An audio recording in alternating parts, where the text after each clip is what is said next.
बिस्मिल्लाहिर्रहमानिर्रहीम। अस्सलाम वालेकुम नाज़रीन। डिप्टी कमिश्नर फैसलाबाद मोहम्मद अली ने अरकान असम्बली मियाँ फ़र्रुख हबीब और फिरदौस राय के हमरा डिस्ट्रिक्ट हेड क्वार्टर हस्पताल का अचानक दौरा किया।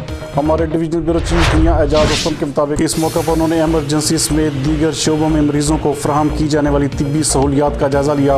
असिस्टेंट कमिश्नर सदर Umar Maqbool, CEO health doctor Mushtaq Ahmed Sapra, DHO doctor Bilal Ahmed भी उनके हमरा थे।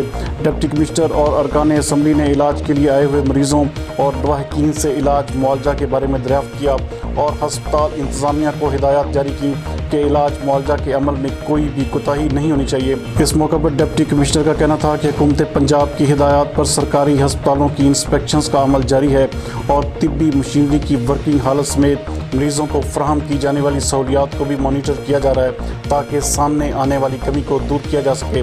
उन्होंने हस्पताल में सफाई का निज़ाम मज़ीद बेहतर बनाने की भी ताकीद की और रश की सूरत में मौसर इक़दाम करने की हिदायत भी जारी की।